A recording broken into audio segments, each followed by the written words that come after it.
podcast is part of the Sports Social Podcast Network. Thanks for choosing this free Anfield Index podcast.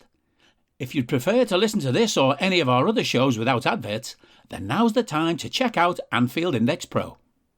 With AI Pro, you can supercharge your entire listening experience. You'll not only get all of our podcasts without the ads, but you'll have them far faster with our quick publish feature available exclusively for subscribers. AI Pro also puts you in the heart of our sound studio, with an option to listen to many of our shows live and interact with the podcasters in real time as the shows are recording. Upgrading couldn't be easier. AI Pro is available on all popular podcast platforms, and we have our own apps for Apple and Android. Just head on over to AnfieldIndexPro.com and get started today.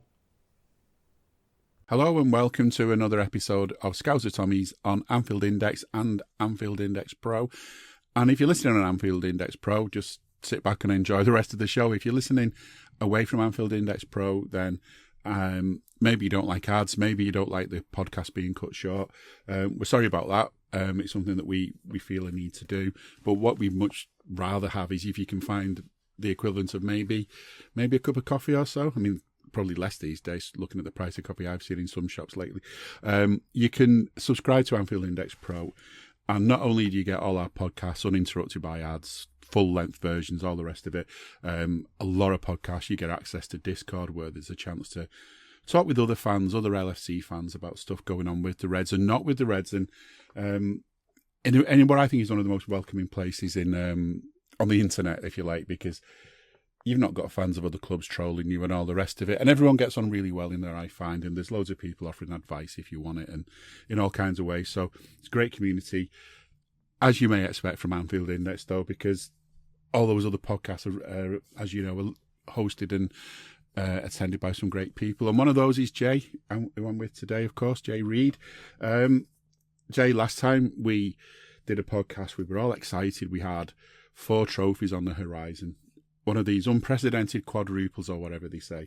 I don't think any of us at all at any point this season have really said to ourselves, oh, we're going to win 4 trophies. It's more a case of if we're in 4 trophies, let's just keep going for them and see where we end up. And if we think back to January, you and I were both in agreement that when Liverpool were going to face Arsenal in the FA Cup, that if Klopp did one thing that we thought was useful, it would be to put out all the kids, not to worry too much about beating them, because if there was one trophy we were going to let go, it was that, because we were close to the League Cup final, we'd made decent progress already.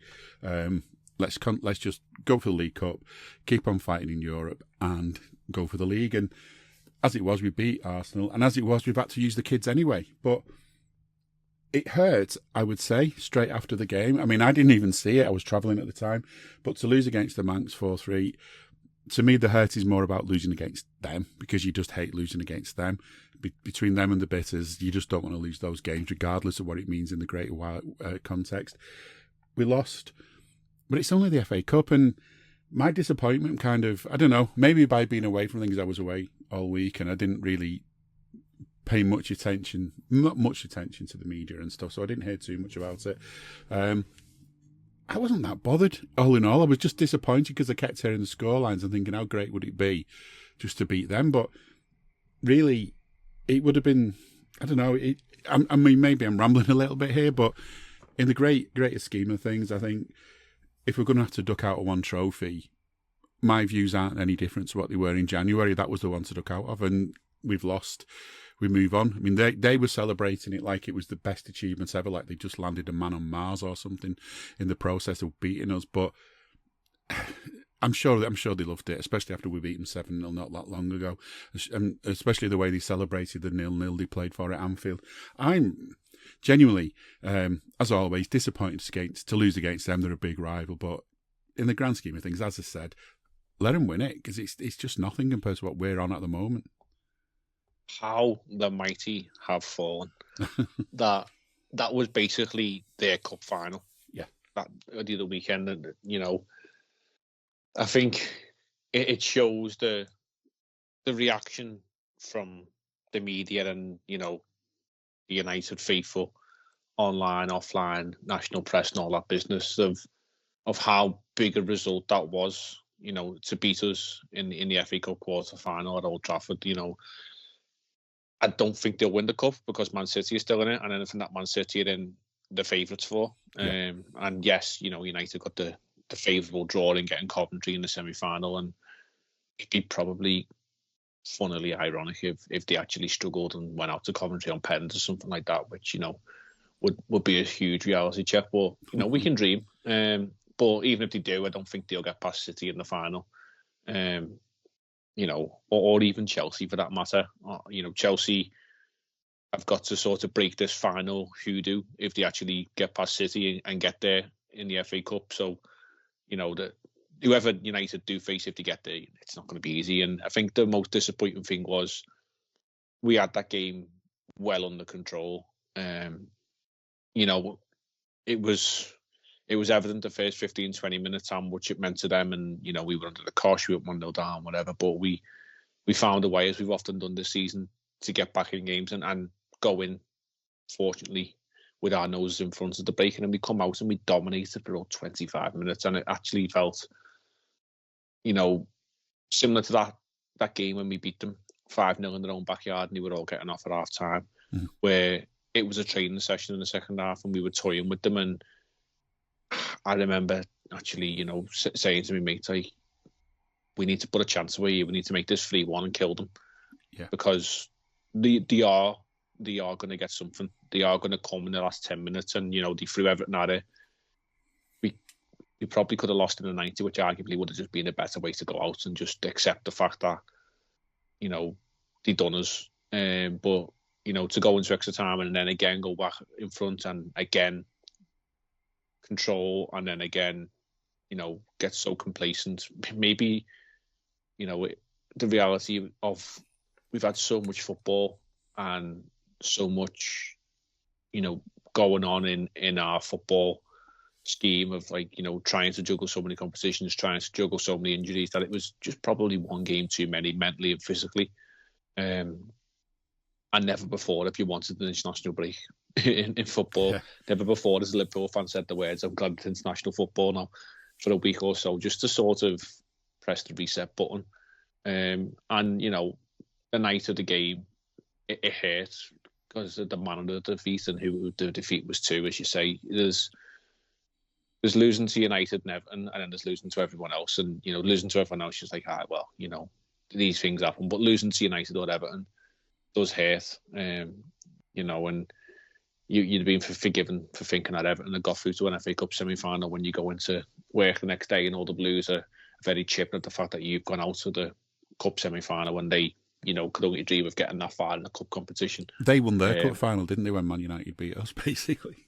Yeah, so, it was a double win for those that don't like us. But, quickly after that, international football, as I said, we wanted the international break for a reset, but it's a very sobering time. It allows you to, unless you're invested for international football for any reason, no matter who you are, where you're from, some people are hugely invested in the nation, but as Liverpool fans, and I'm from the city of Liverpool, it's not something that we really care about. So it's kind of just been an opportunity to sort of switch off from football, and all that's led us to do is, just keep a check on the international fixtures of our players who are actually representing the nations, and see how they get on, make sure they're performing, make sure they're being kept injury free, which sadly in the case of Andy Robertson was not the case. And for some players it gave opportunities to get away from the stresses and rigmarole of day-to-day club football and maybe just have a little opportunity to reset their game, their minds, and allow them to maybe gain some confidence. I can think of one or two players in the team who probably needed that and have benefited from the international break. So yeah, we've had, what is it now, about 10 days or something like that since the result, 11 days as we record it. And we are now coming back for the real meat and bones of the season, in terms of this is when the trophies are handed out. This is when, those tight games could end up becoming so crucial, you know, and we won't delve into the men in the middle in the black shirts or whatever colourful shirt they end up donning. But, you know, hopefully now we've had a few too many decisions from those guys that maybe the old it evens itself out over the season are just going to come into our favour because, you know, heaven forbid, we've had a few too many shockers from referees that I think we're possibly maybe due one or two over the next, you know, dozen games or so that could potentially swing things in our favour. I'm not asking for it, but if it's there, I'll take it. Well, if it's true that these things even themselves out over the course of the season, basically we've won everything left because we just basically can't lose a game because the refs will just make sure of it. So, yeah, I won't hold my breath on that. The other thing that, I didn't see the game, as I said, I was away. The reason that I think I managed to avoid it, like you say, because I was driving. There's a WhatsApp group, just me and two of my daughters. One was in the car with me. One was at home watching the game. And it just kept flashing up on the car, with the map on it in the car. It just kept flashing up like a notification to this group. And so my other daughter had told me what it was, and it was a goal. And I just kept thinking, I don't want to know. I wouldn't put the radio on. I thought, I'm not going to try and drive listening to the radio. I'd rather not know.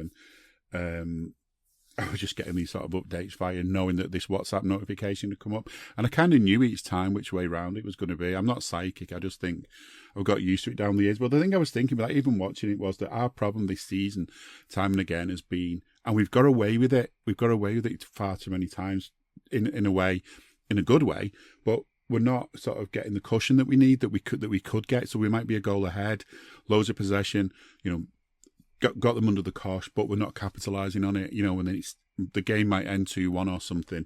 But, you know, for the last half an hour, we've got hearts in our mouths wondering if it's going to end that way, if they're going to pull one back. And time and again, we've seen other teams pull one back, but then we've managed to get one back against them. And that's what it sounded like here. And as you said, ran out of time, ran out of legs.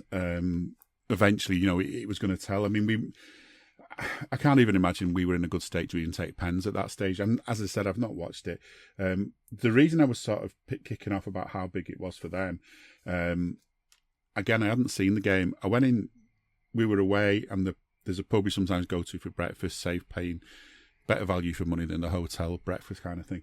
And went in there, and they had Sky Sports News, and I forgot they had that, otherwise I'd have gone somewhere else. Rather have a Mackey's than listen to that. But like almost the whole hour on Sky Sports News was based on celebrating this amazing victory for Manchester United. It's the sort of coverage you would expect after a Champions League final or something. It was unreal, and I just thought, I don't watch Sky Sports News very often, and I just thought you could imagine the people in there were just sort of, you know, the production team and the rest of it were just, you know, still celebrating this amazing thing. And they can't even excuse it being an international break and needing to fill time, because there were other games played that weekend, but they focused nearly enough that whole hour on our game.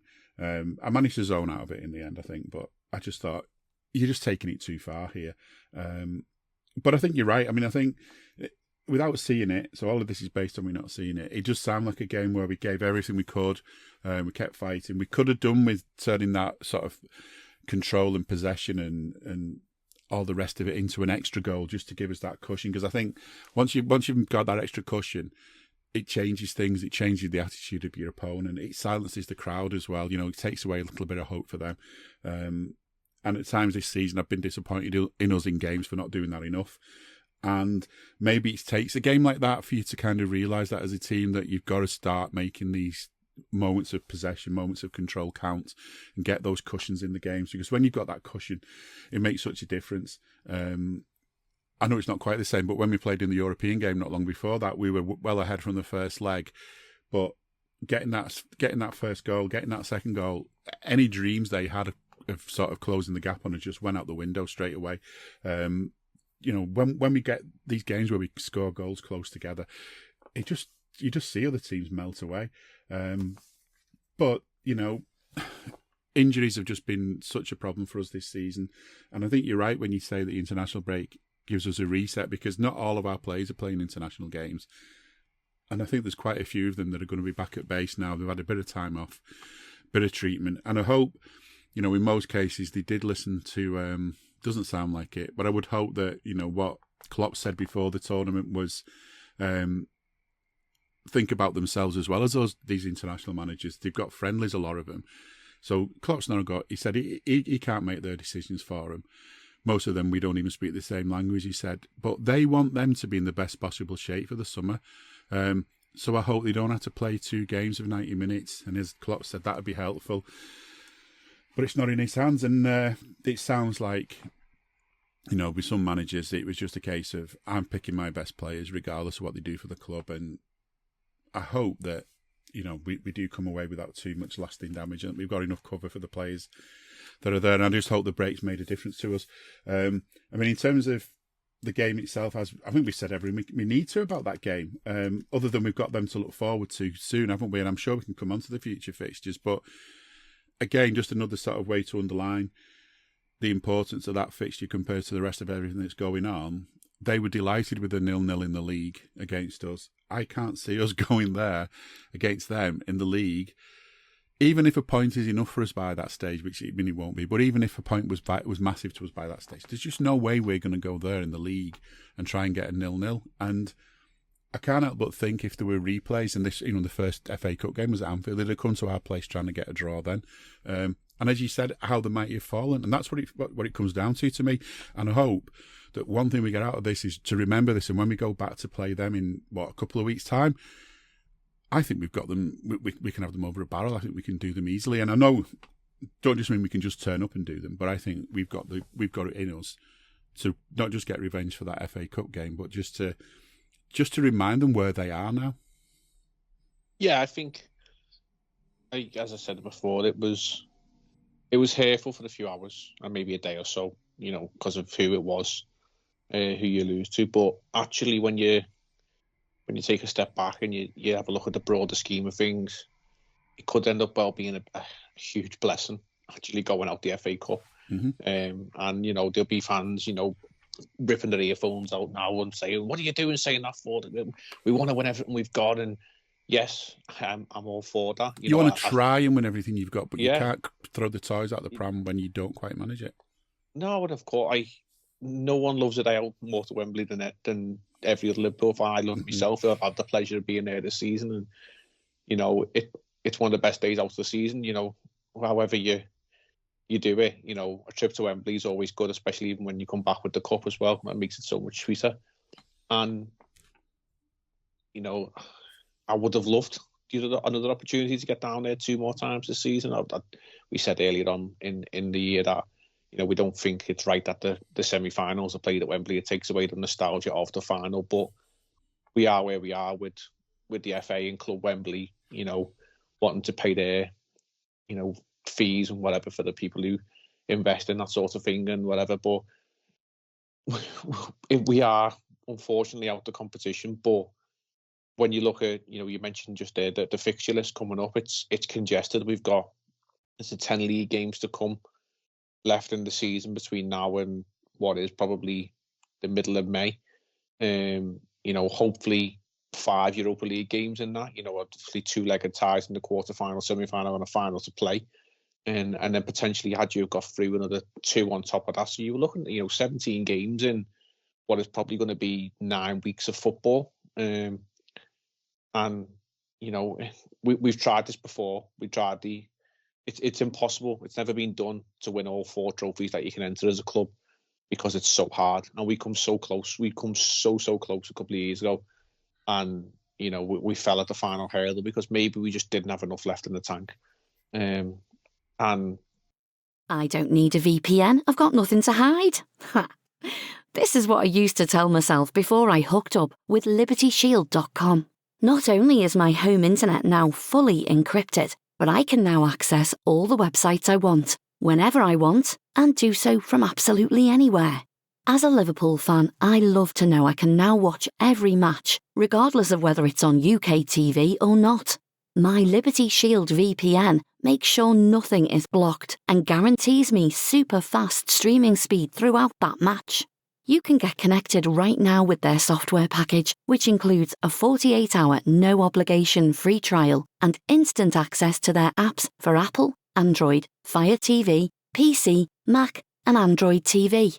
Or go a step further like I have and get one of their pre-configured VPN routers. These small but powerful devices allow you to easily connect every device in your home to VPN, making it the perfect solution for smart TVs, Mac boxes, and games consoles. Visit libertyshield.com today and use coupon code AIVPN25 to get 25% off at checkout. Wouldn't it be good if this season we can go, you know what, we couldn't do the 4 because it was so hard, but we've just got enough left in the tank to make sure we can get 3. And, you know, we've already got 1 in the bag. That's safe, secure. That's in the cabinet, shiny, looking lovely. We've got 2 more to go for. We know, you know, the Europa League isn't, you know, the prestige European competition, but it's the one that's missing off Jurgen's CV as Liverpool manager. It's the one that has got a little bit of history with the club. You know, there's special occasions when managers have won the UEFA Cup, as it was back then. You know, and it meant a lot. And, you know, there's an opportunity there where we've only got to win, as I've said before, in Europa League games. We've only got to win potentially only 2 games, you know, because we could get through the 2-legged affairs by winning 1 game and drawing the other one. And even the final, you know, wouldn't want it right now, but if someone offered you the final, you know, you go to penalties and you win it on penalties because you've drew in the 90 minutes or the 120 minutes, then, you know, so be it. And then obviously there's the bread and butter of the league, but just looking at what's to come in the league, and, you know, the old fixtures have been released for the TV and whatever, and, you know, we're getting to the farce that is, you know, they've slotted in a Merseyside derby, which, you know, had to take place because we played United at a midweek opportunity, but they've kindly slotted in, you know, between 2 away games, one of them being on the Sunday when we travel to Fulham, which actually would have been, or is actually, the FA Cup semi-final weekend. So, you know, we could have had a trip to Wembley, potentially. We didn't get there, but then a trip to Goodison Park on a Wednesday, and then obviously Jurgen's old favourite, the 12:30 kickoff on the Saturday at West Ham. And then we would have had to fit in Fulham somewhere else along the lines in the last 3 weeks of the season. And just before that Fulham game, we're away to Atalanta as well, aren't we? So on the Thursday night. Yeah, so on the Thursday. So it would have been Thursday, Sunday, Wednesday, Saturday.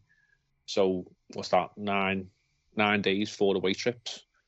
You know, it's not nice, and we've got to do it. Like we've got to go down to London to play West Ham. But looking along the lines further, you know, we would have had to slot in that Fulham game somewhere else. And as it is, you know, Man City were scheduled to play Tottenham that weekend, and now they've got to fit that in somewhere further along the lines. And you never know. Like it might all catch up with them. Who knows? But we can only look after our own business. But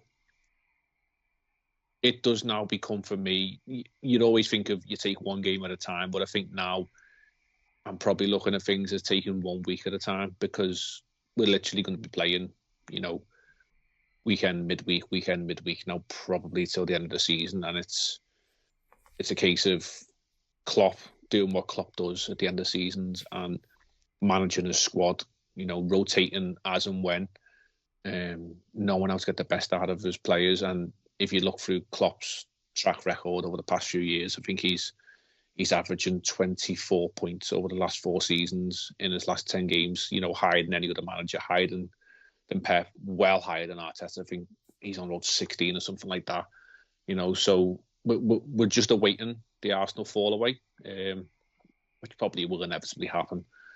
And we've just got to keep our noses in front of City, because as it stands, we're 1 point ahead. Fingers crossed we can extend that over the next few weeks. This weekend would be a good starting place for that, given they play Arsenal. But I think we've just now got to manage week to week. And yes, you know, Klopp and everyone else will say, no, it's game by game, but I think we've got to be a bit more savvy in terms of what we've got coming up. But Klopp's been there, done that, won trophies. There's 2 left to win for him this season. And I think it's only fitting that we do everything we possibly can to make sure he goes out with them in his back pocket.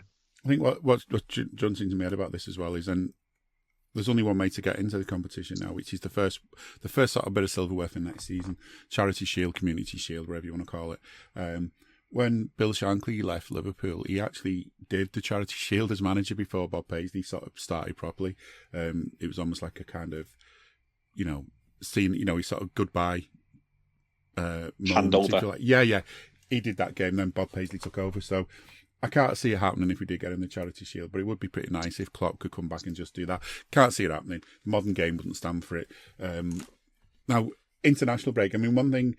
I have avoided it as much as I can, and if there's another thing that annoys me about football as well as international breaks, it's merchandise. And I'll say this though, I was actually in the North East last week, and I've never sort of seen the Liverpool club shop in town, well, any of them empty. Like whenever you go past or anything, there's usually a crowd of people in there. You can see if you pop your head around the door, there's plenty of people in there.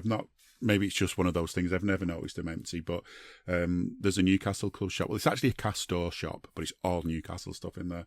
In the Metro Centre, actually, in Newcastle, and that was empty when I went in. But maybe one of the reasons that these shops are getting empty is just the cost of kits nowadays. And there's a big kick-off last week about the amount of money Nike are charging for England kits. And I can imagine it's a lot because they're charging a lot for Liverpool kits. And I think that's something that, we could talk all day about. Something that he's looking at is the cost of merchandise. It's off the scale. But the thing that really caught my eye was the absolute outrage over a badge on the back of the England top, which, and it reminded me, there's lots of reasons why we're not fans of England. Let's to put it lightly, a lot of reasons why we're like that. And the outrage that followed Nike having a slightly, having the same shape, having a cross on the back that wasn't red on a white background. The outrage that followed that was just off the scale, to the point where the Prime Minister and the leader of the opposition are kicking off on it. I first saw it mentioned, I think there was a tweet about it, and there was loads of outrage on the replies, and I thought, that's bad, that's embarrassing. Next thing, it was kind of almost like the main story on the news. There's so much shit going on in the world, but this was the main story, and I don't know, it just feels like it's just England, isn't it? It's just England. It's just like, how dare you change our St. George's Cross?